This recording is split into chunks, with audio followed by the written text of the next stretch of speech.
Sébastien, voilà, je suis un des bénévoles de l'association UCRED. On est ici aujourd'hui pour présenter un projet qui présente une ambulance qui a été détruite par les forces russes en Ukraine et qui fait en fait un tour d'Europe pour être exposé dans les centres-villes de villes de plusieurs pays européens.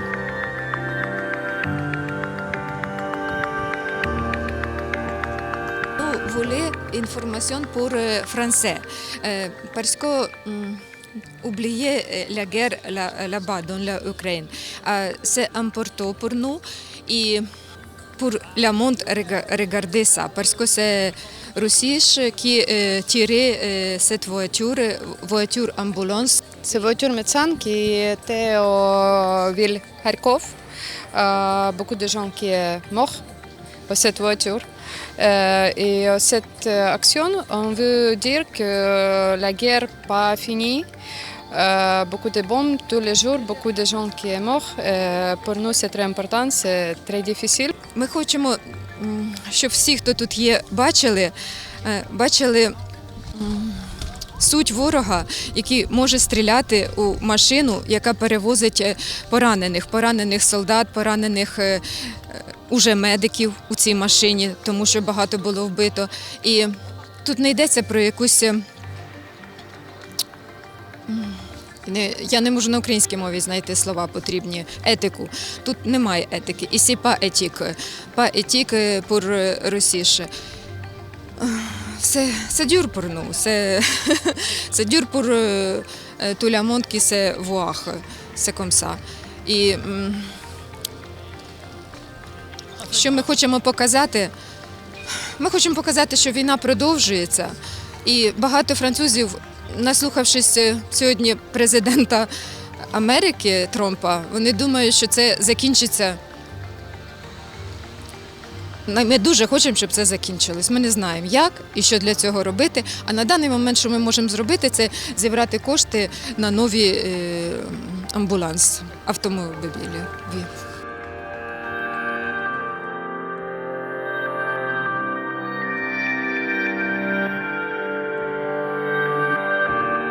C'est affreux. Moi, je suis horrifiée de tout ça. Moi. Je suis horrifiée.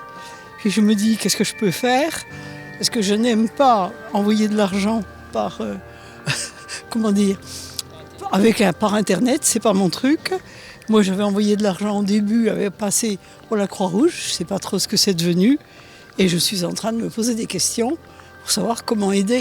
J'ai compris dans un premier temps que c'était pour Noël et qu'on pouvait faire des dons d'objets, de choses comme ça. Mais en fait, je me rends compte que c'est de l'argent qu'il faut. Parce qu'au moins, on met là où il faut, je suppose. En tout cas, j'espère. En tout cas, moi, je compatis. Je trouve que c'est... Enfin, je suis sans parole quand je ne pensais pas voir des choses pareilles. Je suis d'une génération du début de la guerre et je croyais que ça allait durer, qu'après, on n'aurait plus de guerre. Et je me suis réveillée difficilement, surtout en ce moment. Parce qu'il n'y a pas que l'Ukraine, voilà. Bon. Cette ambulance-là, est-ce qu'on peut savoir un peu sur son histoire? Parce que quand on la voit comme ça, c'est assez choquant. Oui, alors l'histoire, elle est tristement banale. Donc au début du conflit, au nord de Kharkiv, dans une petite localité, des bombardements sont effectués par les Russes. Un civil est bloqué sous les décombres d'un bâtiment. L'ambulance est appelée pour aller le secourir. Les ambulanciers vont sur les lieux. Commence à secourir le civil et en fait les forces russes tirent, un obus tombe à côté de l'ambulance et l'ambulance est du coup détruite par les éclats de l'obus. Voilà. Et donc l'ambulance elle a été hors service et en fait elle a été récupérée par des assos européennes, je crois du Luxembourg la première, qui s'en servent aujourd'hui comme un outil de communication. Voilà. C'est justement tristement banal parce que c'est quelque chose qui est non-stop. On le retrouve même aujourd'hui, même hier, même avant-hier. Voilà, voilà, les forces russes, elles attaquent les forces les équipes de secours sans vergogne. Ils ont déjà détruit des centaines et des centaines de véhicules. Il y a eu énormément de morts et de blessés dans les forces de secours, les forces médicales, les pompiers, enfin toutes les équipes de secours, avec notamment leur technique de double frappe où en fait ils retirent au même endroit quelques quarts d'heure après pour blesser ou tuer les forces médicales qui viennent intervenir. Comment aujourd'hui les gens réagissent quand ils voient tout ça, quand vous discutez avec eux?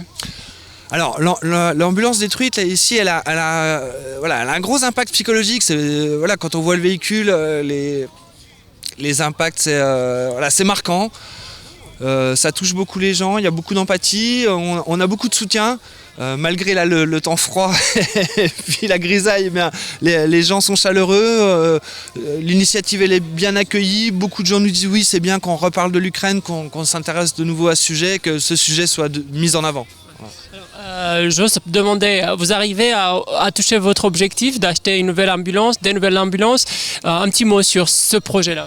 Alors oui, donc les collectes de dons donc là, sont principalement financières ou en matériel. Hein, donc on essaie aussi de récupérer directement des ambulances. En effet, ça marche. Là, l'objectif de l'opération au niveau européen, elle serait à 112 ambulances. Il y en a déjà eu 77 de financées. Il y en a déjà plusieurs qui sont prêtes à partir à Paris, enfin depuis Paris. Et puis les collectes avancent assez bien.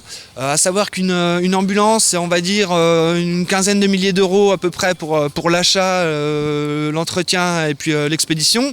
Un peu plus en comptant le matériel qu'on met dedans. Donc c'est quand même des budgets importants, mais en effet, on dirait qu'actuellement, voilà, les collectes marchent, on n'est pas à l'arrêt, on arrive à trouver en plus les ambulances à acheter. Donc je dirais que pour l'instant, l'opération marche bien. Vous, personnellement aussi, vous êtes impliqué. Vous avez fait déjà beaucoup sur ce sujet. Vous pouvez nous parler aussi de ce projet-là? Oui, alors moi, c'est vrai que personnellement, j'ai conduit une ambulance qui a été financée par les associations byzantines et puis les donateurs généraux, on va dire, des assos, en février 2024. Et donc une ambulance qui a été emmenée dans la région de Kharkiv, là aussi. Donc c'est pour moi voilà, c'est vrai que c'est un projet qui m'a beaucoup motivé, qui a été difficile mais qui a été réussi et qui me donne envie évidemment d'en refaire, quoi. Voilà, de continuer. L'ambulance est exposée sur le parvis du CHU Jean Mingeot, donc à Besançon-Planoise.